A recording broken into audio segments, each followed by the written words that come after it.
The sun hadn't risen yet when Marcus Webb pulled his patrol car into the Willowbrook Estates parking lot. 4:47 a.m. He'd been doing this for 8 years, the early shifts that nobody wanted, the thankless grind of parking enforcement in one of the state's most expensive subdivisions. He didn't mind. The quiet suited him. The solitude was honest. He sipped his coffee from a thermos his ex-wife had given him 3 years ago, before she'd taken the house in the divorce settlement. Blue steel, dented on one side, with a crack along the rim he'd never bothered to replace. Some things you keep not because they're useful, but because destroying them would mean admitting they were never worth keeping in the first place. Willowbrook wasn't the kind of place where people like Marcus typically lived. The homes started at $1.2 million and climbed from there. Manicured lawns, climbing ivy on brick facades, Mercedes, BMWs, and the occasional Range Rover sitting in circular driveways with fountains at their centers. It was the kind of community where HOA violations were treated like acts of treason. The Homeowners Association paid the city a premium for extra enforcement, which meant Marcus and 3 other officers got assigned to patrol Willowbrook 6 days a week, checking for expired permits, violations of parking restrictions, vehicles parked overnight without authorization. Most violations resulted in citations. Most citations were paid. Most residents never thought twice about it. They had the money to spare, and the HOA rules existed to maintain property values. Marcus understood the system. He didn't love it, but he understood it. Rules were rules. They applied to everyone, or they applied to no one. That was the covenant, the agreement that held communities together. Without enforcement, everything fell apart. He pulled into the first section of the subdivision, past the gate that no longer locked, a maintenance failure the HOA had been discussing for 2 years. The streets here were named after trees: Oakmont Drive, Elmwood Court, Sycamore Ridge. Everything looked the same: perfectly manicured lawns, identical mailboxes, houses that could have been stamped from a cookie cutter if cookie cutters made structures that cost millions of dollars. His radio crackled. "Unit 3, we've got a complaint on Sycamore Ridge. Vehicle parked in a guest spot for 72 hours, plates registered to an out-of-state address." Marcus sighed. This was the real work, not the dramatic stuff they showed in cop shows, but the tedious architecture of rules enforcement. Someone had called in. Someone was always calling in. In communities like Willowbrook, people had time to care about the position of other people's cars. "Unit 3 acknowledged," he radioed back. "En route." He drove slowly, scanning both sides of the street. Sycamore Ridge was a cul-de-sac, 12 homes arranged in a horseshoe around a dead-end court. The house in question sat at the far end, 847 Sycamore Ridge, a sprawling modern estate with a flat roof, floor-to-ceiling windows, and a 3-car garage that was currently open and empty. In the guest spot directly in front of the house sat a 2019 Jeep Cherokee with New Jersey plates. Marcus pulled behind it, grabbed his ticket book, and stepped out. The morning was cool. Fog hung between the houses like they were islands in a still lake. His shoes made soft sounds on the asphalt. He'd worn the same style of shoes for 8 years, black leather, minimal tread, professional. They felt like part of the uniform now. He couldn't imagine wearing anything else. He circled the Jeep, no permit in the window. He checked the parking restriction sign, guest parking only, 48-hour limit, violators subject to citation. The Jeep had been there for 72 hours, according to the complaint. That was a violation. Marcus pulled out his citation pad and began writing. Name of vehicle, license plate, date of infraction, violation code. He'd done this 10,000 times. The motions were automatic now. His hand didn't need input from his brain anymore. Write, detach, place under windshield wiper. He was returning to his car when the front door of 847 Sycamore Ridge opened. A woman emerged, still in her pajamas, expensive silk ones, pale pink, probably from some boutique. She was in her mid-40s, blonde hair swept into a haphazard bun, face not yet prepared for the day but radiating the kind of natural beauty that comes from good genes and better skincare. She moved with confidence, the unthinking confidence of someone who had never been told no in a meaningful way. "Excuse me," she called out, her voice cutting across the morning fog like a bell. "Excuse me, officer." Marcus turned. He recognized her type immediately. He'd learned 8 years ago to recognize types. It saved time. This was a woman who was used to getting her way, used to being the person in control of every situation. He could see it in the way she held her shoulders, in the angle of her head. "Good morning," he said, his tone professionally neutral. "I'm issuing a citation. Your vehicle is parked in violation of—" "That's my sister's Jeep," she interrupted, walking toward him in quick, purposeful strides. "She just arrived yesterday, visiting for the weekend. We didn't realize there would be an issue." Marcus kept his expression flat. He'd heard this line before, too, not enough times for it to be the most common excuse, but enough times to recognize it as a lie, or at least a convenient simplification of reality. The vehicle had been there for 72 hours. The complaint had been filed yesterday afternoon. If the sister had just arrived yesterday, the Jeep would have already been in violation when it was parked. "The parking restriction is 48 hours, he said, not unkindly. "The vehicle was parked here for 72 hours. "She just arrived," the woman repeated, as if saying it twice would make it true. "We didn't know about the time limit. Nobody told us." "It's posted on the sign," Marcus said, gesturing to the parking restriction placard. "One sign per every 2 spaces in the guest area. It's an HOA requirement." The woman glanced at the sign, then back at Marcus. Her face had shifted. The initial confidence was still there, but now it was mixed with something else, a flicker of genuine confusion, as if she genuinely didn't understand how the rules could possibly apply to her. "Look," she said, softening her approach, pivoting. "I'm Jennifer Harmon. My husband's on the HOA board. I'm sure we can work something out. It's just a misunderstanding." Ah, there it was, the trump card, the assumption that being connected meant being exempt. Marcus had seen this play out dozens of times. "Look, my husband's important. Look, we give to charity. Look, we understand how the system works and we know we don't have to play by it." "I understand," Marcus said, not breaking eye contact. "But the rules apply to everyone. That's the point of rules." Jennifer Harmon's face hardened. The softness drained away like water from a cracked vessel. "That's not how this works," she said flatly. "You're new here, aren't you? Nobody's heard of you." 8 years, Marcus said. "I've been doing this 8 years. "Well, you might want to learn how to be diplomatic," she snapped. "My husband is Jeff Harmon. Maybe you've heard of Jeff Harmon." Marcus hadn't. He didn't keep up with HOA board members. He didn't know their names or their status. To him, they were abstract, the people who paid for his salary, the people who made the rules he enforced. They were necessary the way a thermometer is necessary, but he never thought about the thermometer while trying to change the temperature. "I'm just enforcing the parking regulations," he said, sliding the citation under the Jeep's wiper blade. "You can contest the citation with the HOA if you believe it's in error." "Contest it," Jennifer's voice had risen. "Officer, I'm not contesting anything. I'm telling you that this is unnecessary. I'm asking you to use discretion." "Discretion is what got us into this mess," Marcus said quietly. He wasn't sure where that had come from. It wasn't something he usually said. But 8 years of enforcement had given him some philosophy, some understanding of why the system worked better when everyone played by the same rules. "The moment I start using discretion, I'm deciding whose rules matter and whose don't. That's not enforcement. That's favoritism." He turned back toward his patrol car. "You're making a mistake," Jennifer called after him. "You're making a real mistake, officer." Marcus didn't turn around. He got in his car, updated his citation log, and moved on to the next street.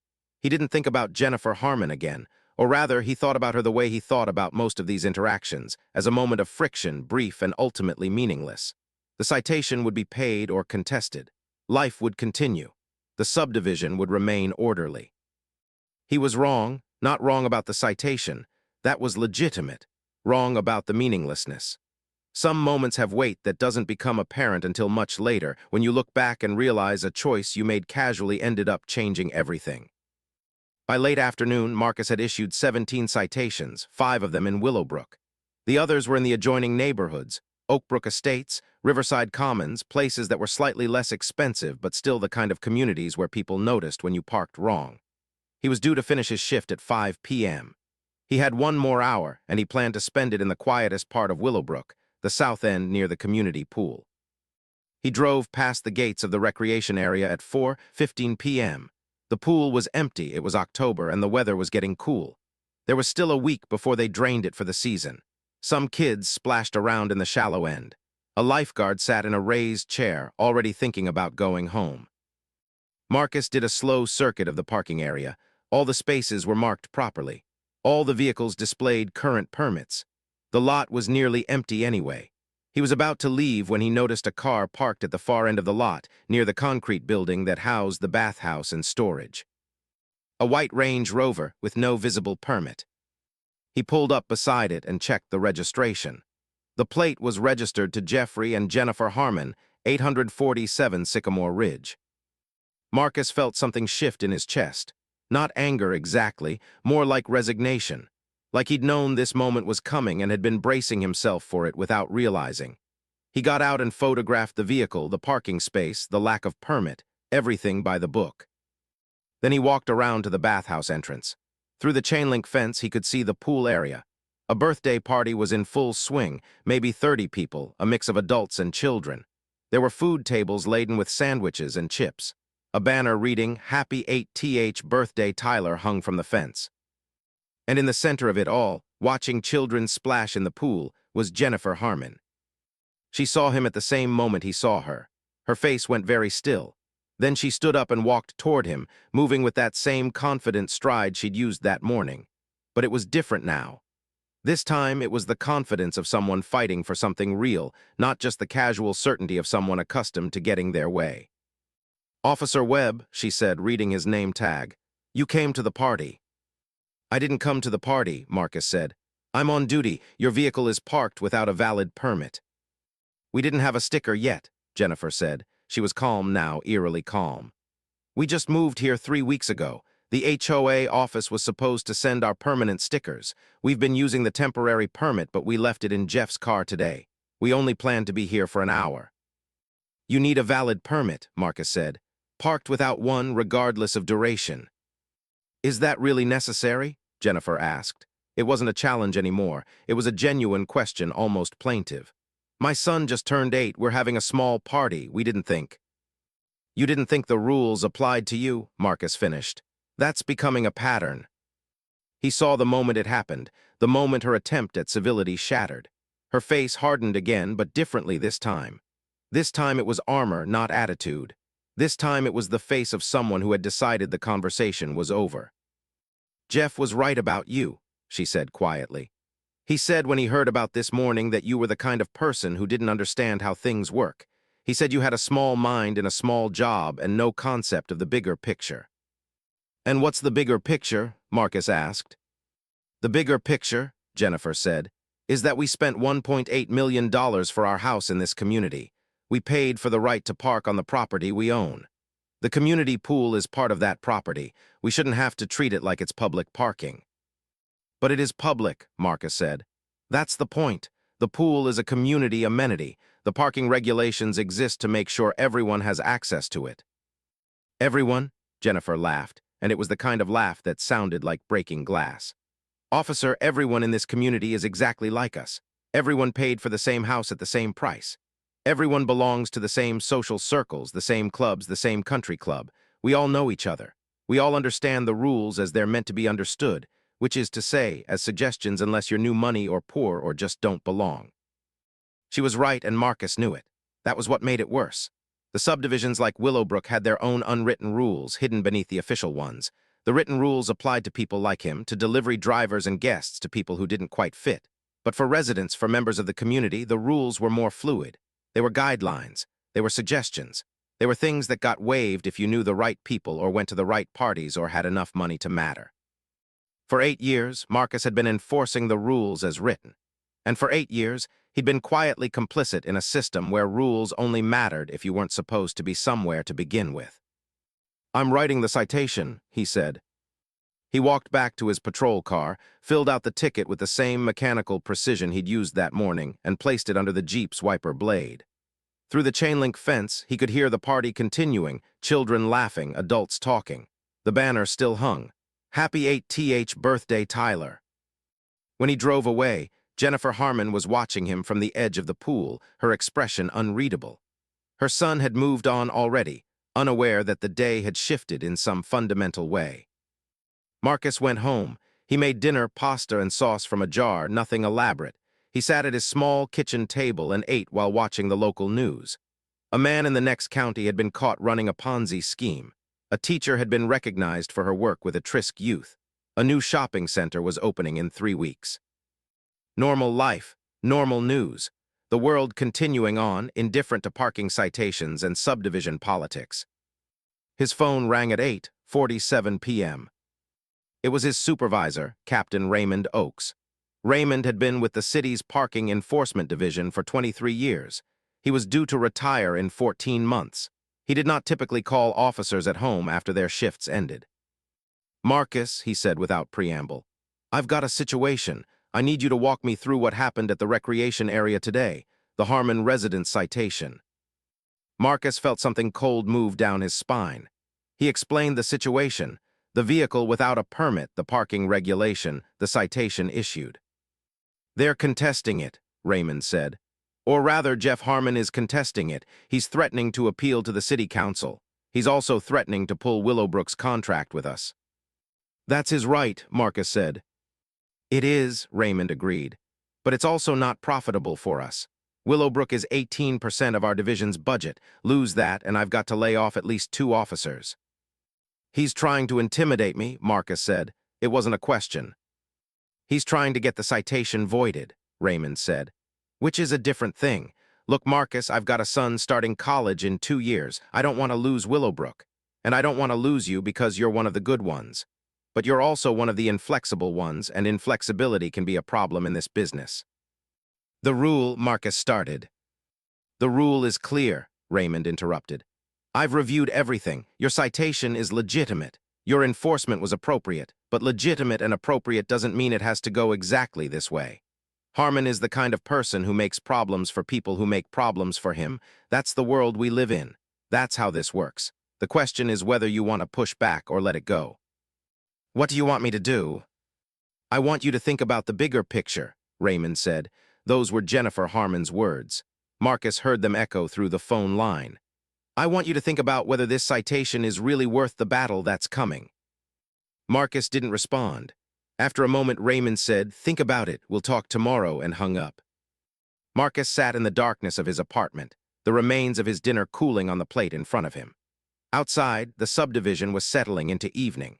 Families watching television in their living rooms, the glow of screens visible through windows. People secure in their homes, secure in their lives, secure in the knowledge that rules applied to other people. He understood now how it had all become corrupted, not through any single terrible decision, but through 1,000 small compromises. Each person in the system choosing flexibility over principle. Each person reasoning that rules were just suggestions, that the real world required a certain pragmatism, that enforcement was less important than maintaining relationships. He also understood something else. The person who would be most harmed by conceding was not Jennifer or Jeff Harmon. They would simply move on, their lives undisturbed by a voided citation. The person who would be harmed was himself, his sense of what the job meant, his understanding of why he'd chosen to do it. 8 years of enforcement suddenly felt like 8 years of complicity. The next morning, Marcus sat in Captain Raymond's office. It was a small space, cluttered with citations and paperwork and photographs of Raymond's kids at various life stages. The walls had that institutional beige color that seemed universal to government buildings. "I'm not voiding the citation," Marcus said before Raymond could speak. "I know you're not," Raymond said. He sounded tired. "Harmon called the chief called the city attorney. The city attorney reviewed everything and confirmed that your citation is solid, so the citation is staying, but so is Harmon's anger. Then he'll appeal to the city council." "He will," Raymond agreed. "And he'll probably lose because your enforcement was legitimate, but he'll make noise in the process. He'll mention that his community is considering contract changes. He'll suggest that maybe our enforcement is too aggressive, too inflexible. And then, when everything settles down, the next time there's a parking violation in Willowbrook that requires a citation, someone will think about what happened here and think twice." "That's not how it should work," Marcus said. "No," Raymond agreed. "But that's how it does work. That's been my experience for 23 years. Marcus left the office feeling hollowed out. He went through his shift like a ghost, issuing citations with mechanical precision, not really thinking about what he was doing. He was processing the lesson Raymond had taught him, which was that the system he'd thought he was part of was not actually a system at all. It was a performance. It was theater. The rules were real, but their application was negotiable. 3 days later, an email appeared in his inbox from the Willowbrook HOA, copied to Captain Raymond and the city attorney. The Harmons were requesting mediation regarding the citation. They were open to discussing a resolution. They believed the citation had been issued in error, not because it violated the parking regulations, which they acknowledged it did, but because officers had previously used discretion in similar situations, and they wanted consistency in enforcement. Marcus read it twice. The language was sophisticated, the argument carefully constructed. They were essentially saying, "We know we broke the rule, but you're applying the rule unfairly by enforcing it when you haven't always enforced it before." It was, in a sense, true. Parking enforcement in Willowbrook had probably always been fluid. Officers before him had probably looked the other way in certain situations. The fact that he'd suddenly started enforcing the rules as written made him not more correct, just more different. "We could void the citation," Raymond said when Marcus brought the email to him. "It would smooth things over. We could write it off as a discretionary call." "Then what's the point of the rules?" Marcus asked. "The point of the rules," Raymond said quietly, "is to maintain order. Sometimes you maintain order by strict enforcement. Sometimes you maintain order by knowing when not to enforce. The trick is knowing the difference." "And if I don't know the difference?" "Then you learn," Raymond said, "or you burn out trying to apply principle to a world that doesn't operate on principle." That night Marcus drove to Willowbrook. He wasn't on duty, and he had no official reason to be there. He drove slowly through the subdivisions, looking at the houses and the lives contained within them. Behind one window, a family sat at a dinner table, everyone laughing. Behind another, a couple argued silently, their body language tense with fury. Behind another, an old man sat alone, the light of a television flickering across his face. He drove to 847 Sycamore Ridge. The house was dark except for a single light upstairs. He sat in his car, parked on the street legally, and tried to understand what he was doing here. Looking for understanding. Looking for a sign that the rules mattered. Looking for anything that would make the last 8 years feel like they'd meant something. After 20 minutes, he drove away. The decision came to him not as a moment of clarity, but as a slow erosion of will. By the end of the week, he'd made his choice. He would void the citation. He would use his discretion. He would participate in the system as it actually existed rather than as it was written. He called Raymond and told him. Raymond sounded relieved. "You made the right call," he said, which was probably false, but it was kind. Marcus sent an email to the Harmon residents. Due to a review of similar cases, he explained, and in the interest of consistent enforcement, he was voiding the citation. The vehicle had since obtained a valid parking permit, and no further action was necessary. He didn't hear from Jennifer Harmon. He didn't receive a thank you or an acknowledgement. The citation was simply removed from the system, as if it had never existed. 2 weeks later, Marcus was working in Willowbrook when his radio crackled. A call came in from another neighborhood, but before he could respond, a second call came in. Then a third. Suddenly, every patrol car in the division was being called to Riverside Commons, the neighborhood adjoining Willowbrook. There had been an accident. A child hit by a car, critical condition, all available units to respond. Marcus drove toward the sirens, toward the flash of lights through the evening fog, toward whatever was about to happen next. And he didn't know yet that this was the moment the real story was beginning. This was the moment when everything he'd decided, everything he'd compromised on, was about to demand payment. This was the moment when the cost of his decision would become undeniable. The scene at Riverside Commons was controlled chaos. 3 ambulances, 2 fire trucks, 5 police cars, and a growing crowd of residents who had emerged from their homes to witness the disaster. The accident had happened at the intersection of Riverside Drive and Maple Street, at a corner where the speed limit was 30 miles per hour, but where most drivers went at least 40. A blue Honda Civic lay crumpled against a utility pole.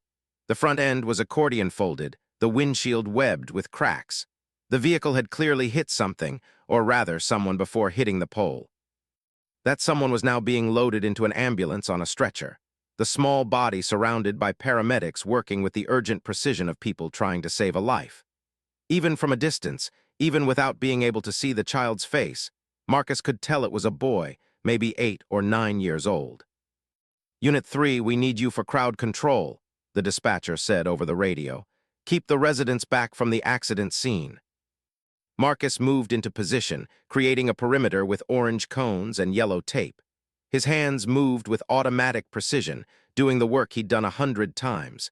But his mind was somewhere else. His mind was tracking the possibility that was forming like a dark cloud on the horizon. He'd heard the Harmons had a son named Tyler. Tyler was 8 years old. The Harmons lived in Willowbrook, which adjoined Riverside Commons. They moved between neighborhoods constantly, drove between communities, lived in this extended network of subdivisions that were all essentially the same place. The paramedics loaded the child into the ambulance, sirens activating, and the vehicle began moving toward the hospital. Marcus caught a glimpse of a woman's face in the rear window, a face twisted with terror and tears. He couldn't tell if it was Jennifer Harmon. He told himself he didn't want to know. A police officer approached, Sergeant Diana Washington, one of the older cops in the precinct. "Hit and run," she said without preamble. "Kid was playing in the street. Honda Civic came around the corner too fast, clipped him, didn't stop. We got a partial plate from a neighbor's doorbell camera, running it now." "Is the kid alive?" Marcus asked. "For now," Diana said. "Paramedics said he was conscious, could have been worse, could have been much worse." The traffic investigation team was already at work, measuring skid marks, photographing the scene from multiple angles, documenting everything for the reconstruction that would eventually happen, for the court case that would eventually follow. Marcus stood at the perimeter and watched. He didn't have a role here, not really. This wasn't parking enforcement. This was actual crime, actual consequences. The kind of thing that made parking citations seem very small and very distant. By the time the scene was documented, it was after 10 p.m. The crowd had dispersed. The residents had gone back inside, talking about what they'd seen, about how scary it had been, about how it could have been worse. The sentiment of near tragedy bringing people together, making them grateful for what they had, making them conscious of how fragile everything really was. The next morning, the news broke. The hit and run had been solved. A 16-year-old from Riverside Commons, driving without a license, in a car he'd borrowed from his mother without permission. He'd panicked after hitting the child and driven home, where his mother had found him in the garage, traumatized and crying. The child's name was Tyler Harmon. He was 8 years old. He had suffered a fractured femur, internal bleeding, and a concussion. He was in critical condition at County Medical Center. The doctors were optimistic but not certain. Marcus saw the news report while making coffee that morning. He stood very still for a long moment, the coffee maker gurgling behind him, and tried to process what this meant. The universe, he was learning, didn't forget anything. Every action had consequences. Every compromise had a cost. You could defer payment, but you couldn't escape it. His phone rang. It was Raymond. "I saw the news," Raymond said. "I know you're going to put this together. I want to tell you now, this is not your fault." "I know," Marcus said, "but it wasn't true." "The citation you voided had nothing to do with this," Raymond said. "This is a 16-year-old who made a terrible decision. This is negligent parenting. This is bad luck. This is the universe being cruel, but this is not." "I know," Marcus said again. He called in sick to his shift. He couldn't imagine going to Willowbrook today, couldn't imagine enforcing parking regulations while the Harmons were dealing with their son's hospitalization. He couldn't imagine pretending that nothing had changed. He spent the day in his apartment, following the news updates on his computer. By noon, Tyler's condition had been upgraded from critical to serious. By evening, serious to stable. He would recover. The doctors confirmed it would take time, would require extensive physical therapy, but the child would recover. Marcus felt something like relief wash through him, followed immediately by something like guilt. He was relieved that he wasn't partly responsible for a child's death. That was what the relief meant. The guilt was there too, underneath, whispering that he'd still voided the citation, still participated in a system of corruption, still used his discretion to let the rules be meaningless. The girl who hit Tyler, the 16-year-old whose name was Kayla Morrison, was arrested. She was charged with hit and run, reckless endangerment, and driving without a valid license.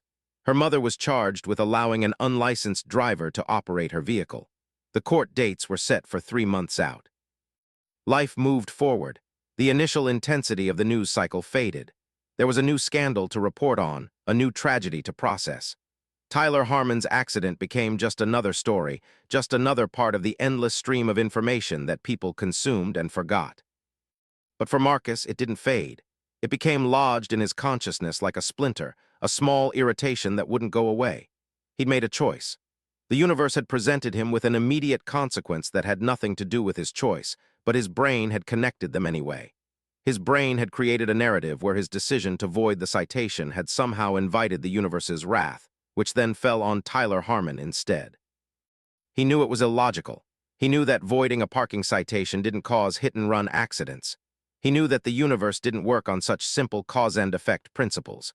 But knowing something intellectually and believing it emotionally were two different things, and his emotions were very clear. You compromised, and the universe made you pay through a child's suffering. 2 weeks after the accident, Marcus was back at work in Willowbrook. He tried to go through his routine as if nothing had changed. He issued citations. He documented violations. He maintained order through the meticulous application of rules. But something inside him had shifted. He was angrier now, angrier at the rules themselves, angrier at the people who broke them casually and expected no consequences. He was issuing citations at nearly twice his usual rate. He was writing up violations that might have gone unnoticed before. He realized, operating out of a desire for punishment now, not a desire for order. And it started with Willowbrook. It started with the knowledge that Jennifer and Jeff Harmon had tried to bend the rules, that he'd let them bend the rules, and that the universe had responded with a catastrophe that had nothing to do with parking citations, but felt like it had everything to do with them. 3 weeks after voiding the citation, Marcus pulled up to 847 Sycamore Ridge on a perfectly ordinary Tuesday afternoon. The house was quiet, no cars in the driveway, no visible activity. He sat in his patrol car and looked at the front door, thinking about the family inside, thinking about Tyler in a hospital bed, then in recovery, then in physical therapy. Thinking about a family trying to process the fact that their child's life had been irrevocably altered by the decision of a teenager who'd stolen a car. It was then that he noticed the vehicle. A white Range Rover parked on the street directly in front of the house. No permit visible. The parking space was restricted to resident parking only, and while the Harmons lived at 847 Sycamore Ridge, the Range Rover's registered address was different. It was registered to a business address, which meant it was a commercial vehicle, which meant it couldn't be parked in residential-only spaces. Marcus took a photograph of the vehicle, the space, and the plate. Then he walked up to the front door of 847 Sycamore Ridge and knocked. Jennifer Harmon answered after a long moment. She looked older than she had that morning at the pool, thinner. Her hair was the same, but her face seemed to have lost something, some quality of vitality or self-assurance. She was wearing sweatpants and a t-shirt. Her eyes, when they focused on Marcus's face, filled immediately with something like dread. "Officer Webb," she said, not a greeting, an acknowledgement of the past. "Mrs. Harmon," Marcus said, "I need to inform you that the white Range Rover parked in front of your house is registered to a commercial address and cannot be parked in residential-only spaces. I'll be issuing a citation."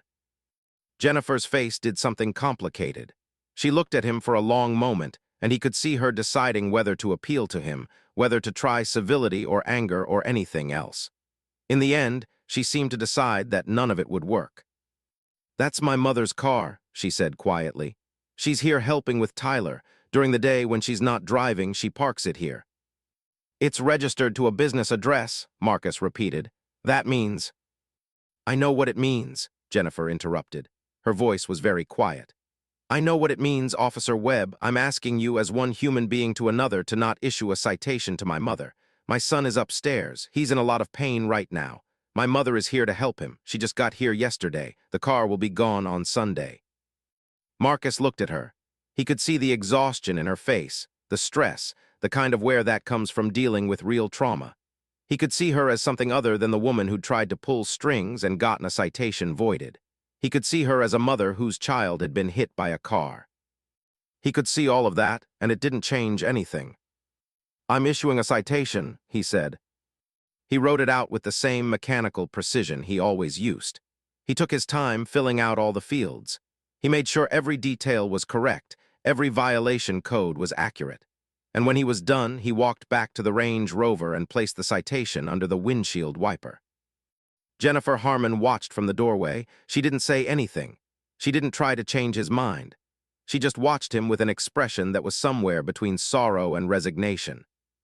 "Your appeal process is listed on the citation," Marcus said, walking back to her.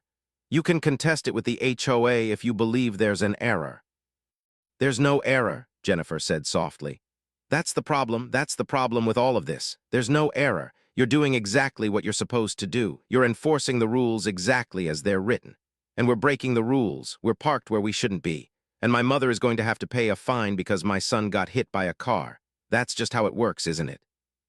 Marcus didn't respond. He returned to his patrol car and continued his route. But for the rest of the day, Jennifer Harmon's words echoed in his mind. They seemed to contain some kind of accusation, some implication that he was missing something, that he was failing to account for something fundamental. That evening, he checked the news about Tyler Harmon. There was a small update. A local sports team had reached out to Tyler, said they'd like to bring him to a game once he was well enough. It was the kind of feel-good story that news stations ran alongside the hard stories to remind people that kindness existed. Tyler Harmon, age 8, was going to go to a football game. His mother had cried when she heard the news. Marcus turned off the computer and sat in the darkness of his apartment. He thought about the rules and what they were supposed to do. He thought about the system and how it was supposed to work. He thought about whether any of it mattered, whether any of it meant anything at all. And then he had a realization that crystallized everything he'd been feeling. That gave shape to the shapeless anxiety that had been following him since the day he voided the first citation. He'd made the wrong choice. Not the choice to void the citation, that might have been justified, but the choice to then prove that he could enforce the rules just as well as anyone else, just as rigidly as anyone else. He'd made the wrong choice in becoming angry at the system and then functioning as an agent of that system with increased rigor. He'd let Jennifer Harmon's challenge to him, the implicit suggestion that he didn't understand how things really worked, push him toward overcompensation. He'd let it make him stricter than he'd been before, more rigid, more eager to prove that rules were worth enforcing even when they hurt people who were already hurting. He'd let it turn him into a weapon. And the thing about weapons is that once you become one, you don't get to choose what you're used for. You don't get to decide when you cause damage. You just cause damage, and other people decide where it gets applied. The citation Jennifer's mother received cost $127. She paid it without contest. But what Jennifer did after that was something Marcus didn't find out about until later, when it was too late to change anything. She went to the HOA board and made a formal complaint about Marcus Webb's enforcement practices. She documented the citations he'd issued to her family. She documented the pattern of citations in the weeks after Tyler's accident. And she argued that Marcus's enforcement had become vindictive rather than fair. She also did something else. She reached out to the local news station. She gave an interview to a human interest reporter, talking about her son's recovery, about coming back to the house and finding a parking citation from her mother's car, about what it felt like to be struggling with tragedy while also dealing with the administrative cruelty of an over-enforcement of rules. The story ran on the Wednesday evening news. It was sympathetic to Jennifer. It was critical of Marcus. It suggested that parking enforcement had become a tool of harassment rather than a service to the community. It included statistics about how parking citations in Willowbrook had increased by 47% in the last month. It included an interview with Raymond, in which he said that all enforcement actions were reviewed for legitimacy and that the Parking Enforcement Division took complaints about harassment very seriously. It included a quote from Jeff Harmon, in which he said that the Willowbrook community was considering moving their parking enforcement contract to a different company, one that would provide service with more discretion and humanity. The story didn't name Marcus directly, but it was clearly about him. By the next morning, he was being questioned by his supervisors about his recent enforcement patterns. By Friday, he was placed on suspension pending an investigation into whether his citations were motivated by personal bias rather than legitimate violations. The investigation lasted 3 weeks. Every citation he'd issued in the month after Tyler's accident was reviewed. Every one of them was found to be technically valid. Every one of them was also found to fall within his authority and power as an enforcement officer. But the investigation also concluded that his rate of citations had increased by 43% above his historical average, that the increase coincided with his interaction with the Harmon family, and that while there was no technical violation of protocol, his conduct suggested a pattern of heightened enforcement that warranted concern. The investigation recommended a written reprimand, and a 30-day suspension without pay. Marcus received the letter on a Tuesday morning. He read it twice, making sure he understood what it said. He understood. He was being punished not for breaking any rule, but for enforcing rules too enthusiastically after being made angry. He was being punished for his own humanity, essentially. For the fact that he could be hurt and angry, and that those emotions could drive his professional behavior in directions that, while technically within his authority, were ethically questionable. He called Raymond. "I'm sorry," Raymond said. "The investigation was independent. I didn't drive it." "But the result makes sense to you," Marcus said. "It wasn't a question." "Yes," Raymond said. "Marcus, I'm going to tell you something that maybe I should have told you years ago. This job doesn't reward consistency. It rewards flexibility. The people who succeed in enforcement are the ones who can read a room, who can understand context, who can apply rules with an understanding of nuance and circumstance. You've always been too rigid for this work. That's what I've thought for years. You're a good officer because you're fair, but you're going to burn out because you're not willing to acknowledge that the world doesn't run on fairness." "So what do I do?" Marcus asked. "You take the suspension," Raymond said. "You come back, you modify your approach. You learn that discretion isn't just about bending rules for people who are connected. It's about understanding that rules serve people, not the other way around. And then you find a better job because this one's never going to be what you think it should be." Marcus hung up. He sat in his apartment and looked at the letter again. 30 days without pay. He had savings, not much, but enough to get through it. After that, he would return to work. He would modify his approach. He would become a better officer, which meant he would become worse at enforcing the rules, which meant he would be more complicit in the system of corruption he'd been railing against. That afternoon, he received a call from Jennifer Harmon. "I wanted you to know that I didn't ask for this," she said immediately. "I made a complaint. I gave an interview. I didn't know that they would suspend you. I wouldn't have. I didn't want." "Why are you calling me?" Marcus asked. "Because I wanted you to know that I'm sorry," Jennifer said. "I'm sorry that all of this happened. I'm sorry that I tried to pull strings to get out of a legitimate citation. I'm sorry that I then fought back when you tried to enforce the rules. I'm sorry that my son got hit by a car and that somehow that became about us and you and a whole system of broken things. I'm sorry, Officer Webb." Marcus didn't know what to say to that. An apology from Jennifer Harmon was the last thing he'd expected. It didn't make him feel better. It didn't resolve anything. It just made everything more complicated. "How is Tyler?" he asked. "He's better," Jennifer said. "He's in physical therapy. He's going to be fine. He's still scared about being in the street. We're working on that with a therapist, but he's going to be okay. And I'm sorry that my family somehow made your life harder. I'm sorry that you paid a price for all of this." "That's not your responsibility," Marcus said. "I know," Jennifer said, "but I feel it anyway." She hung up. Marcus sat in his apartment and tried to make sense of what had happened. He tried to enforce the rules. He'd been punished for being too rigid. Then he tried to bend the rules to maintain a relationship with his employer. He'd been punished for that too, albeit indirectly. Now the person who had initiated all of this, the woman he'd blamed for everything, was apologizing to him. It occurred to him that maybe there was no right way to do any of this. Maybe the only choice was between different kinds of failure. Maybe the only question was which kind of failure you could live with. He had 30 days to think about it. 30 days suspended from duty, 30 days to reflect on what parking enforcement actually meant in the context of a life, a community, a system that was fundamentally broken in ways that couldn't be fixed by rules or their enforcement. The suspension was harder than Marcus had anticipated. He'd thought it would be a period of rest, a break from the tedium of his work. Instead, it became a period of questioning everything he'd built his adult life around. He'd been parking enforcement for 8 years. That was what he did. That was how he understood himself. Remove that, and he wasn't sure who he was. He started going to the gym. He'd never had the time before, or he'd told himself he didn't have the time. During suspension, he went 5 days a week, spending hours on the elliptical and weights, burning himself into exhaustion. It helped with sleeping. It didn't help with thinking. He started volunteering. He found a community center that needed help, and he spent 2 weeks helping to set up a new homeless shelter. It was good work. It was work that mattered.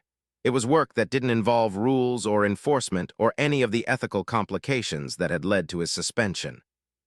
One afternoon during the first week of his suspension, he ran into Raymond at a coffee shop. Raymond was on his lunch break. They sat together, and Raymond ordered coffee while Marcus got tea. "How are you holding up?" Raymond asked. "I'm thinking about leaving," Marcus said. "Leaving parking enforcement, leaving the city." Raymond looked at him over his coffee cup. "Where would you go?" "I don't know," Marcus said. "Somewhere where I can actually help people instead of punishing them. Somewhere where the work has a direct connection to human well-being." "That's the suspension talking," Raymond said. "You'll feel different when you come back, you always do." "Will I?" Marcus asked. "Or am I just going to slip back into the same patterns?" "Raymond, I became a parking enforcement officer because I believed in rules. I believed that if everyone played by the same rules, then everyone was treated fairly. I believed that was noble work. Now I'm not sure I believe any of that anymore." "Then change," Raymond said. "Change what you believe. It's not that hard. I did it about 10 years in. I realized that the system didn't work the way I thought it worked, and instead of fighting it, I just accepted it. My life got easier after that. My career got easier." "By compromising," Marcus said. "By understanding that compromise isn't the same as corruption," Raymond said. "By understanding that sometimes you serve people better by not enforcing the rules perfectly, because perfect enforcement creates cruelty. I've pulled over hundreds of people who could have been cited for violations. I've let them go because I could see that they were dealing with something more important than a traffic rule. And I think that made me a better officer." "You're describing discretion," Marcus said. "I'm describing wisdom," Raymond said. "Discretion is just the tool. Wisdom is knowing when to use it." Marcus didn't argue. He understood what Raymond was saying, and he even agreed with it on some level. But he also knew that what Raymond was describing was the system working exactly as it had always worked, with people like Raymond deciding when rules mattered, and when they didn't, with people like Marcus eventually learning to make the same calculations, with everyone ending up complicit in a system where rules only applied to people without enough power to resist them. The second week of suspension, he attended a city council meeting. He'd never been to one before. It had never occurred to him to go. But he sat in the back of the chamber and listened to the elected representatives of the city talk about budgets and infrastructure and zoning ordinances. It was tedious and dry and filled with the kind of political maneuvering that the news never bothered to cover. And then, near the end of the meeting, Jeff Harmon stood up.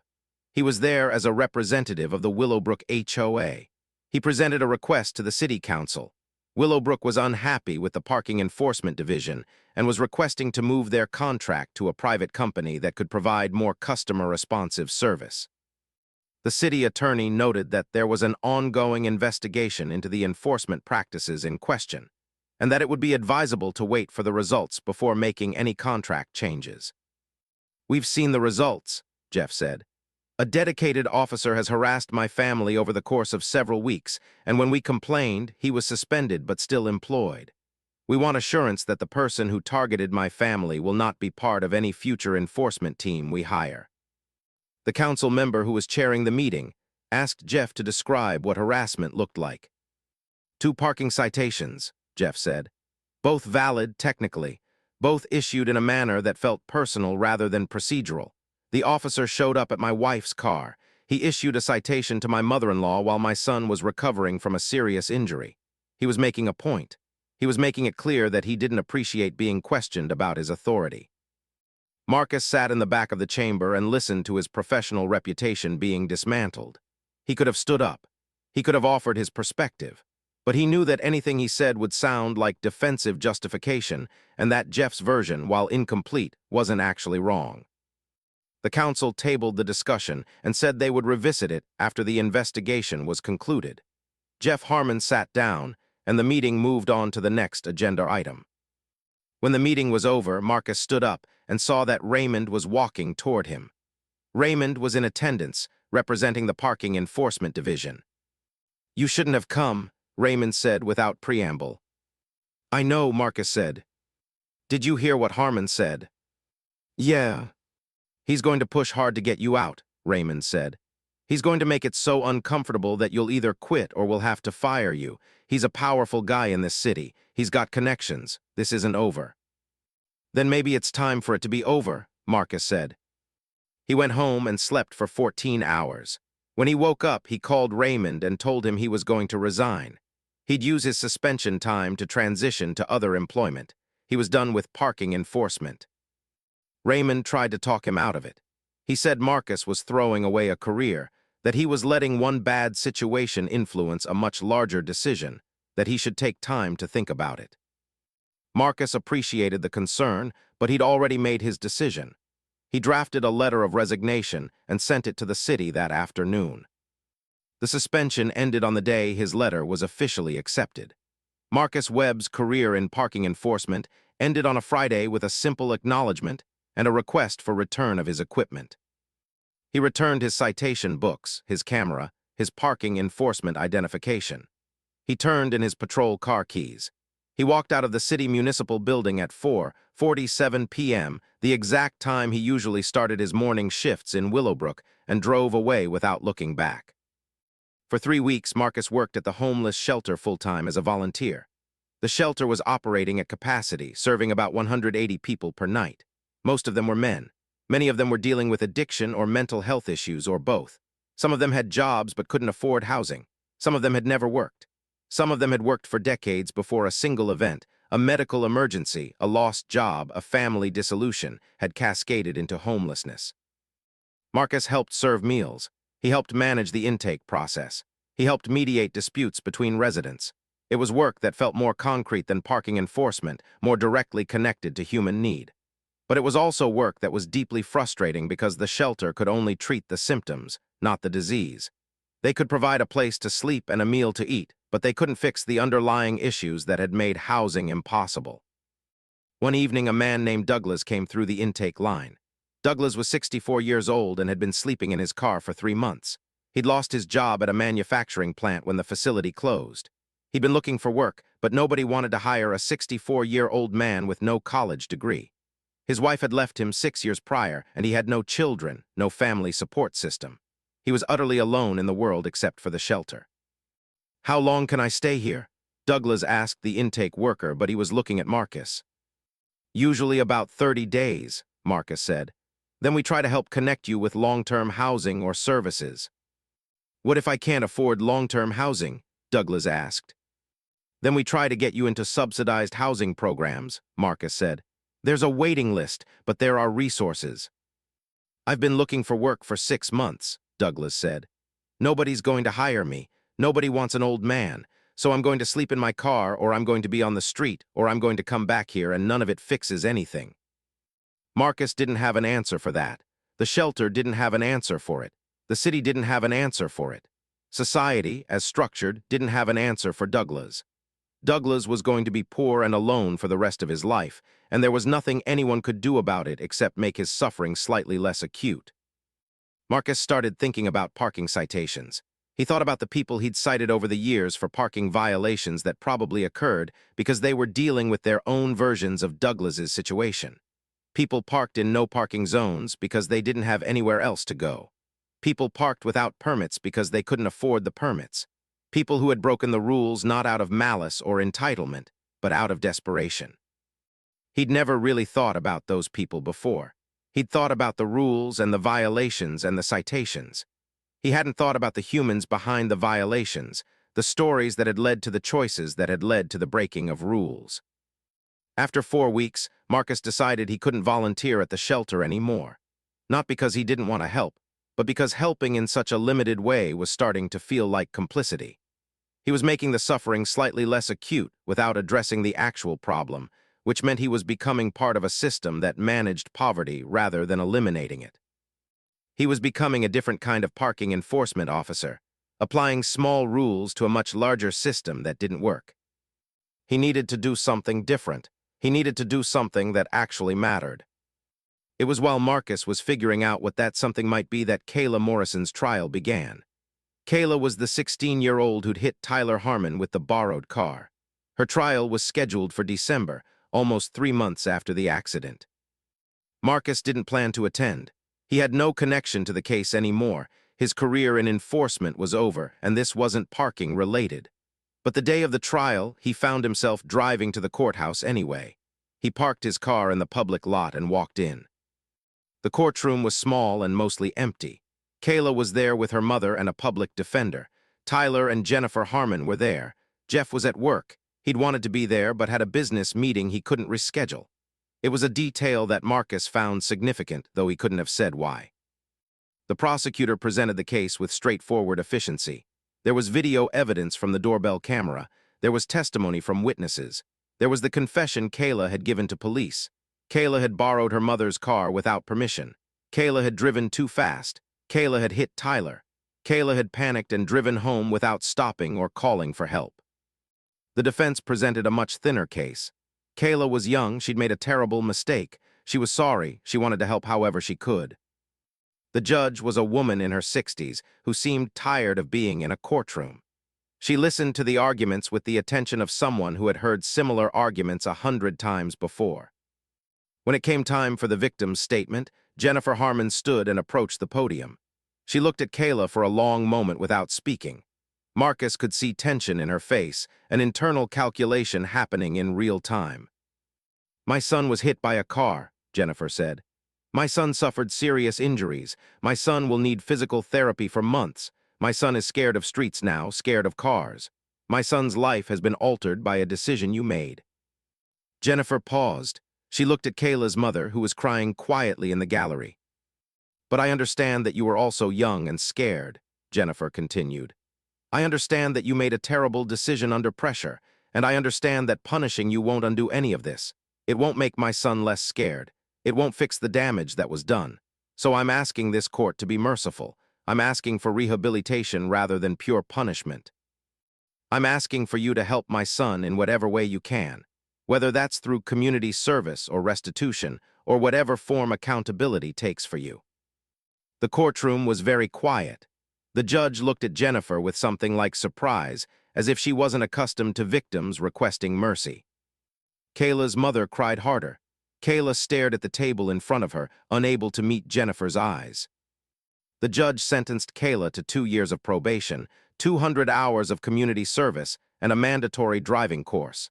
She was banned from driving until age 18. She was required to pay restitution for Tyler's medical bills. It was a merciful sentence. It was also, Marcus knew, unlikely to actually help. 2 years of probation would pass, and Kayla would go on with her life, hopefully having learned something, hopefully having grown from the experience, but probably just trying to move past it, to forget the moment when a single decision had altered multiple lives.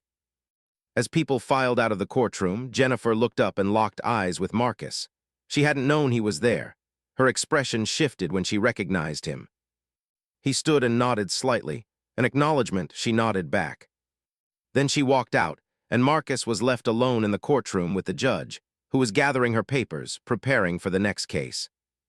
Over the following weeks, Marcus found himself in a strange liminal space. He was no longer a parking enforcement officer. He wasn't working anywhere else because he kept waiting to figure out what actually mattered, what work would feel true to him. He had savings. He had time. He had a growing sense that something fundamental needed to change, but he wasn't sure what shape that change should take. He started volunteering at the youth detention center. He met with teenagers who'd made the kinds of mistakes that had altered their lives. He listened to their stories and tried to help them see that the choices they'd made, while significant, didn't have to define who they would become. One afternoon, he was working with a group of teens in the education section of the detention center when a counselor approached him. "There's someone who specifically asked to talk to you," the counselor said. It was Kayla Morrison. She was in the detention center participating in a rehabilitation program, serving her community service hours. She was wearing an orange t-shirt with DC program stamped across the back. "I wanted to thank you," she said when they sat down in a private room. "I don't think we've ever actually talked, but I know about you. I know that you're the parking enforcement officer who had the suspension, and I know that you complained about the system when I hit that kid." "I didn't complain about the system," Marcus said. "I just did my job." "You did more than that," Kayla said. "My public defender told me. She said that you filed a report about how the family responded to my case, about how the mother asked for mercy. She said you advocated for rehabilitation. I wanted you to know that it made a difference. I wanted you to know that you're one of the reasons I'm here trying to fix this instead of just writing it off as something that happened." Marcus didn't remember filing any such report. But as he listened to Kayla, He realized that the conversation with Jennifer Harmon in court, the mercy she'd shown, might have created a ripple effect that extended further than he'd realized. "What are you going to do after you finish your community service?" Marcus asked. "I'm going to graduate high school," Kayla said. "I'm going to try to go to college if they'll let me. I have a criminal record now, so it's hard. But I'm going to try. And I'm going to volunteer with victims of accidents. I want to do something that helps people instead of hurting them." After Kayla left, Marcus sat in the small room for a long time. He thought about the cascade of events that had led to this moment. He thought about parking citations and hit-and-run accidents and mercy in courtrooms, and a teenager deciding to dedicate herself to helping others. He thought about how change doesn't happen in clean, obvious ways. Change happens through small moments of compassion or rigidity, small decisions to enforce or to forgive, small actions that ripple out in directions nobody could predict. He thought about his own choice to resign, and he wondered if that choice had meaning beyond his own individual need to escape a system that had stopped making sense to him. 2 months after leaving his job, Marcus received a call from Jennifer Harmon. They hadn't spoken since the courthouse, and he was surprised to hear from her. "I wanted to tell you something," she said without preamble. "I wanted to tell you that I filed a complaint with the city about your suspension. I did that today. I told them that the suspension was unjust, that your enforcement was legitimate, that the investigation was conducted inappropriately, and that I was responsible for creating the situation that led to the investigation." "Why did you do that?" Marcus asked. "Because it was the right thing to do," Jennifer said. "Because I was angry when I complained to the HOA, and I was looking for someone to blame, and you were available to blame. Because my mother paid a parking citation that she owed, and my son recovered from his injuries, and I realized that what happened to you wasn't justice. It was just another example of someone with power crushing someone without power." "The complaint won't change anything," Marcus said. "I've already resigned. I'm not coming back." "I know," Jennifer said. "But maybe the complaint will help the next person who works in that system. Maybe it will help someone else understand that the system is broken, and I wanted to apologize to you personally for the role I played in your suspension." "You don't owe me an apology," Marcus said. "Yes, I do," Jennifer said firmly. "I tried to use my position and my connections to get out of a legitimate consequence. Then I blamed you when you tried to uphold the rules. Then I complained about you when I didn't like the way I was being treated. I used my power to hurt you directly and indirectly. And then I benefited from your loss because my complaint led to your investigation and your suspension, which somehow made me feel justified in my anger. That was wrong. I was wrong." "I'm sorry." After Jennifer hung up, Marcus sat with her apology. It didn't change anything material. His job was still gone. His career was still over. But it did something else. It suggested that maybe the system could produce moments of genuine accountability, genuine recognition of wrongdoing. It suggested that maybe people could learn and change, even people with power, even people with every reason not to. The next day, Marcus made a decision. He applied to graduate school to study public policy. He wanted to understand systems, how they worked, how they could be reformed, how they could be designed to serve people instead of power. He wanted to work on problems that were larger than parking enforcement, but that operated on similar principles. How does a system enforce rules fairly? How does a system serve its most vulnerable populations? How can you create accountability without creating cruelty? His application was accepted for the following fall. In the meantime, he took a job working for the city's housing authority, helping coordinate programs for unhoused populations. It was work that reminded him daily of how much further the system needed to go, how many people were falling through the cracks, how insufficient all of the charitable bandages were to the underlying wound. But it was also work that suggested, faintly, that another way might be possible. 3 months after Marcus started his housing authority job, he saw Jeff Harmon at a city council meeting. Marcus was there presenting on behalf of the housing authority, requesting an expansion of their budget to fund additional services. Jeff was there as a representative of Willowbrook, requesting something else, a review of the city's parking enforcement practices in residential communities. "We've had excellent relationships with the private enforcement company we switched to," Jeff told the council. "And we'd like to recommend that the city move all residential enforcement to private contracts. It would free up city resources and provide more personalized service." Marcus didn't raise his hand. He didn't stand up and argue. He listened to Jeff make his case, and he listened to the council discuss it, and he understood that nothing he could say would change what was going to happen. The system would shift. The private companies would come in and provide more personalized, which meant more discretionary, which meant more corrupted service. People would continue to break rules, and people with power would continue to use their power to get out of consequences. But after the meeting, Jeff approached him. "Marcus Webb," Jeff said, extending his hand. "I wanted to tell you that I'm sorry. I wanted to tell you that I was angry about the parking citations, and I used that anger to hurt your career. I used my connections to push for an investigation, and I encouraged Willowbrook to pressure the city to get you suspended. That was wrong." Marcus shook his hand. "Why are you telling me this?"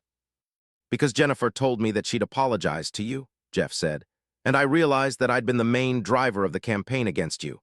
Jennifer was angry, but she was responding to a specific situation. I was angry because I didn't like being challenged. I didn't like someone enforcing rules against me and my family. I didn't like feeling like I had to obey the same regulations as everyone else, so I used my power to make you pay for that." "You don't have to apologize," Marcus said. "Yes, I do," Jeff said. "My son was hit by a car. I was terrified. I was angry. And instead of dealing with that anger, I directed it at you. I blamed you for everything that had gone wrong, when in reality you were just doing your job. And I destroyed your career because of my own inability to handle my own pain." They talked for several more minutes. Jeff told him about Tyler, about the boy's recovery, about the ongoing physical therapy. Jeff told him about how facing the reality of what his son had suffered had made him reconsider what mattered, what was actually worth fighting for. "I'm leaving the HOA board," Jeff said. "I'm going back to work, back to focusing on my family, back to just living my life without trying to control everything around me. I realized that all of my efforts to enforce rules and maintain order were just ways of trying to maintain control in a world that's fundamentally uncontrollable. And I made myself miserable doing it. And I made other people miserable doing it." After Jeff left, Marcus sat back down in the council chambers and tried to process what had happened. He'd expected anger from Jeff. He'd expected defensiveness. Instead, he'd gotten an apology that seemed genuine, that seemed to come from a place of actual reflection and growth. It occurred to him that maybe his anger at the system had been clouding his vision. Maybe the system could change, not through regulation or policy or external force, but through individual transformation. Maybe people could recognize their own role in creating the corruption and choose something different. It was a hopeful thought, and Marcus was suspicious of hopeful thoughts, but he sat with it anyway. 6 months into his housing authority job, Marcus was promoted to a position coordinating long-term strategic planning for the department. It was work that gave him more power and more resources, but it also gave him more responsibility for systems that still didn't work well enough, still left people like Douglas living in cars despite everyone's best efforts. He was in his office late one afternoon when Jennifer Harmon called.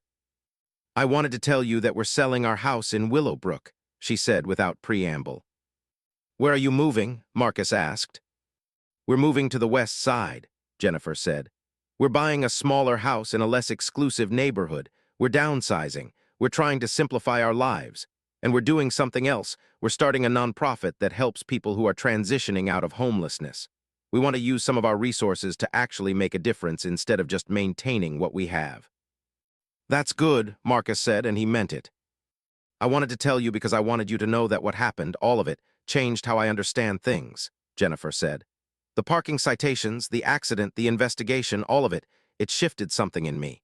It made me understand that I'd been using my power in ways that were harmful, and that I wanted to use my power differently. I wanted to tell you that you were part of that transformation. You and your refusal to bend the rules even when it would have been easier to do so."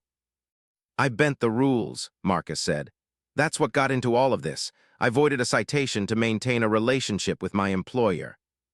"But then you bent back," Jennifer said. "You enforced the rules more rigidly. You forced me to see that I'd been used to operating in a system where rules didn't apply to people like me. You forced me to feel what it was like to be on the other side of enforcement. It was uncomfortable, and I resisted it, but it was also necessary. It was necessary for me to understand that the system needed to change, and that I needed to change with it." After she hung up, Marcus thought about what Jennifer had said.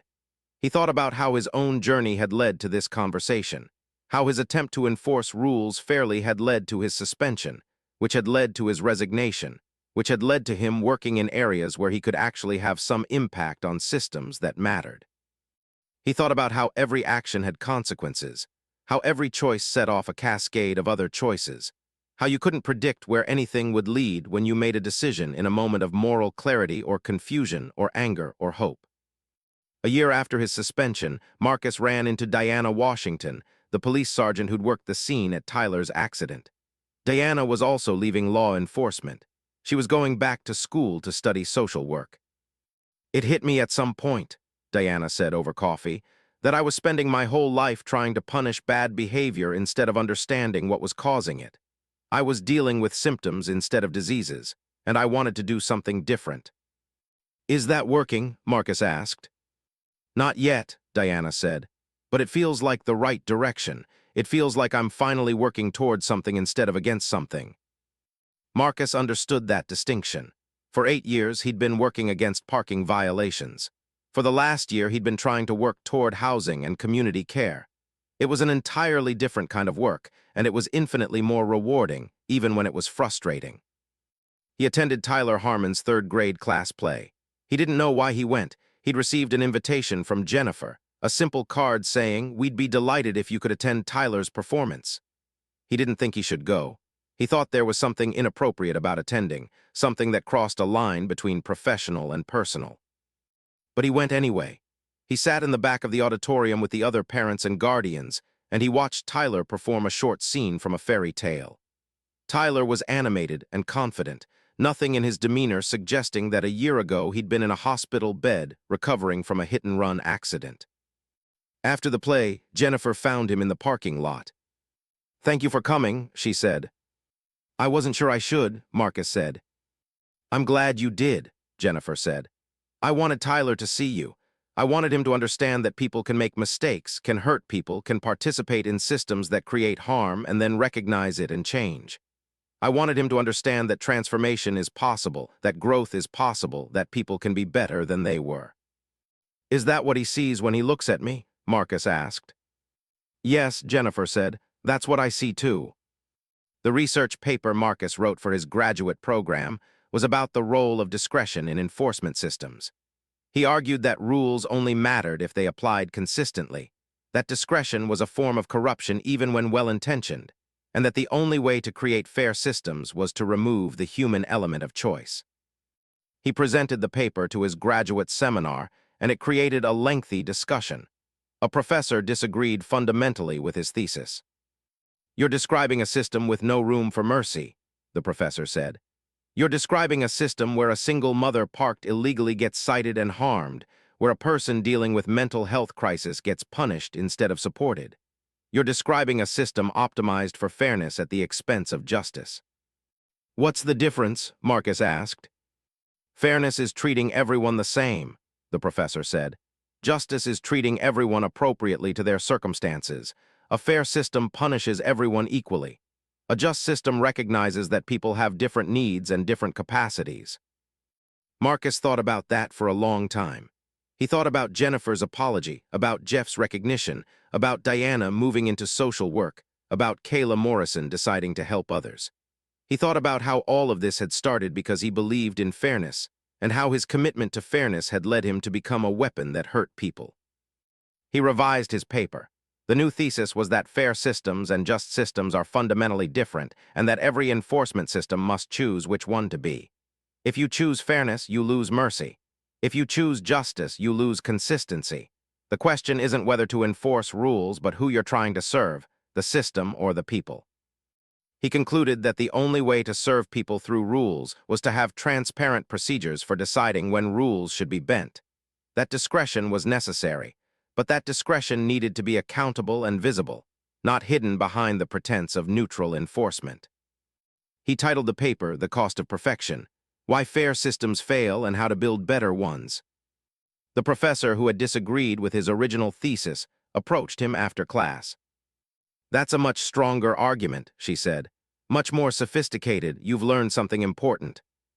"I learned it the hard way," Marcus said. "Most of us do," the professor said.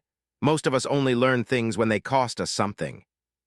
2 years after his suspension, Marcus was offered a job running a new city program designed to address systemic homelessness. The program would combine enforcement, support, rehabilitation, and housing. It would treat homelessness not just as a failure of the individual, but as a failure of systems. People would be expected to follow rules, but the rules would be connected to actual support and services, not just punishment. It was work that required Marcus to sit in meetings with people from the police department, the housing authority, social services, the nonprofit sector, and the private community. It required him to advocate for both accountability and mercy, fairness and justice. He accepted the job. At his going-away gathering from the housing authority, Diana Washington gave a speech about what Marcus had meant to her transition out of law enforcement. Marcus showed me that you can be someone who believes in rules and still recognize that the way rules are enforced matters, Diana said. He showed me that integrity doesn't mean never changing your mind. It means being willing to admit you were wrong and doing something different. That's the kind of integrity we need more of in this world. Kayla Morrison was also there. She'd graduated high school and was heading to college in the fall on a scholarship. She worked part-time at the Youth Detention Center, and she'd become something of a mentor to young people going through the system. "You're the reason I'm here," she told Marcus. "You're the reason I thought rehabilitation was possible instead of just punishment. I wanted to thank you for that." 3 months into his new job running the homelessness initiative, Marcus was confronted with a choice that felt like a return to the beginning, but with all the knowledge that the intervening time had taught him.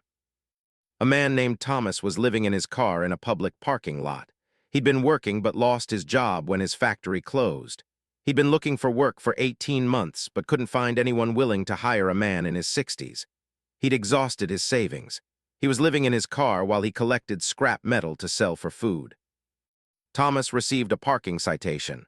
Under the old system, he would have paid the fine and continued being homeless, or he would have ignored the fine and accumulated violations. Under the new system, the citation triggered an intake process. Marcus was in Thomas's car one cold afternoon in November, the same time of year when he'd first written the citation to Jennifer Harmon's sister. "What happens now?" Thomas asked. "I know I'm not supposed to park here. I don't have anywhere else to go." "Now," Marcus said, "we try to help you. We get you into a shelter. We connect you with job training programs. We try to figure out what led to this situation and what it would take to reverse it." "But I'm still violated the rule," Thomas said. "Yes," Marcus said, "rules still matter, but why the rule exists matters too. The rule exists to keep the parking lot functioning for people who use it for its intended purpose. But we also need to acknowledge that you're using it because you have nowhere else to go, and that's a failure of systems, not just a failure of you as an individual." Thomas worked with the program for 3 months. He got job training in electrical work. He did some physical labor for a local contractor. He began saving money. He got into transitional housing. He got a part-time job. 3 months later, Thomas had an apartment, not a great apartment, but his own space. He had a job, not a great job, but work that paid enough to live. He had stability. "I don't know if I would have gotten here without the program," Thomas said when Marcus checked in on him 6 months after their first meeting. "I would have gotten the citation and paid it, or I wouldn't have paid it, and either way I would have still been stuck. But because someone treated the violation as a symptom of a larger problem, I got help." Marcus shared Thomas's story with the city council in their monthly report. He used it as an example of how the new system was working, how enforcement and compassion could work together, how rules could be maintained while also addressing the human needs behind rule breaking. Jeff Harmon was at the council meeting, there as a representative of his new nonprofit organization focusing on homelessness initiatives. "We've been working with Marcus's program," Jeff said when he got a chance to speak. "And I can tell you from personal experience that this is what leadership looks like. This is what it looks like to create systems that actually serve people. And I regret that it took a personal crisis for me to understand that this is what our system should have been doing all along." After the council meeting, Jeff and Marcus got coffee together. "I've been thinking," Jeff said, "about how to describe what happened over the past 2 years. I keep coming back to this idea that I was living in a fantasy. I was living in a world where rules applied to other people, where consequences were things that happened to people who deserved them, where my success meant I had transcended the need to follow the same basic human rules as everyone else. And it took my son almost dying to wake me up from that fantasy. "You're not alone in that," Marcus said. "That's how the system is designed. It's designed to make people with resources believe they can exempt themselves from consequences." "But you didn't let me," Jeff said. "You enforced the rules. You enforced them so fairly and so consistently that you forced me to either accept that I was subject to the same rules as everyone else or build a whole defensive infrastructure to argue why I wasn't. And I chose the infrastructure at first. But eventually, I got tired of it. I realized that accepting the rules was easier than fighting them, and that accepting the rules meant accepting something much more important. I accepted that I wasn't better than anyone else. I accepted that my resources didn't make me exempt from basic human decency." "I wasn't trying to teach you a lesson," Marcus said. "I know," Jeff said, "and that's what made it work. If you'd been trying to teach me a lesson, I would have resisted. But because you were just enforcing the rules consistently, I had to confront my own assumptions. I had to decide what I actually believed about fairness and justice and whether my family should be treated differently than everyone else's." The story doesn't end with redemption or perfect resolution. It doesn't end with everyone learning their lesson and the world becoming just. It ends with a series of choices made by ordinary people in response to circumstances they didn't create, leading to a system that works slightly better than it did before. Jennifer and Jeff Harmon's nonprofit brings people out of homelessness. The program has a 67% success rate, better than most, still far from perfect. Some people still fall back into homelessness. Some people still never get out. The system is still broken in 1,000 different ways. But it's less broken than it was, and sometimes that has to be enough. Marcus runs the Homelessness Initiative and continues his graduate work. He publishes a book about enforcement and justice. He becomes a consultant for other cities trying to redesign their systems. He never returns to parking enforcement. He never forgets, though, what it felt like to believe so completely in something that turned out to be more complicated than he'd understood. Diana Washington works as a social worker now. She still consults with law enforcement on trauma-informed policing. She mentors young people. She's happy in a way she wasn't when she was enforcing rules. Kayla Morrison graduates from college with a degree in criminal justice reform. She works with at-risk youth. She volunteers at the youth detention center. She became the person she decided to be in a detention center room with Marcus Webb. Tyler Harmon grows up. He plays soccer. He's scared of cars for a while, but therapy helps. Eventually, his fear fades. Eventually, he becomes a teenager, a young adult, a person dealing with his own choices and consequences. He never forgets what it felt like to be hit by a car, but he also never lets it define him. Thomas doesn't stay stably housed forever.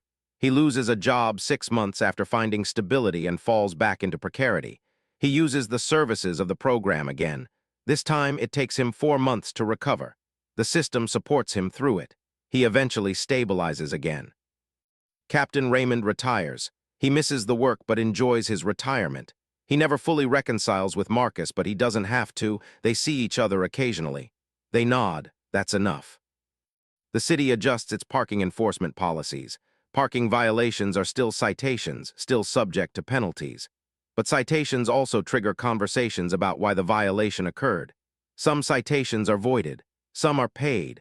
Some lead to support and intervention. The system becomes less about punishment and more about understanding. Willowbrook Estates eventually dissolves as an exclusive community. The neighborhood doesn't disappear, but the HOA becomes less powerful. People stop caring so much about maintaining pristine parking regulations. They care about other things. The story that defined the community, a small, perfect, rule-bound world, ends. And at the very beginning of all of this, on a cold morning in November 2 years earlier, Marcus Webb decided that rules mattered. He wrote a citation for a vehicle parked without a permit. He enforced it fairly and consistently, and without mercy. And that decision, in all its rigidity and compassion and complexity, set off a cascade of other decisions that transformed everyone it touched. Not perfectly, not completely, but genuinely, authentically, in ways that mattered. That's what the story was about. Not about parking enforcement or suburban life or any single dramatic moment. It was about how change happens. It happens because someone makes a decision. The decision leads to consequences, some intended and many not. The consequences lead to other people making decisions. Eventually, systems shift, people grow. The world doesn't become perfect, but it becomes slightly better. And sometimes, in a world as broken as this one, slightly better is all you can ask for. It's all anyone can ask for.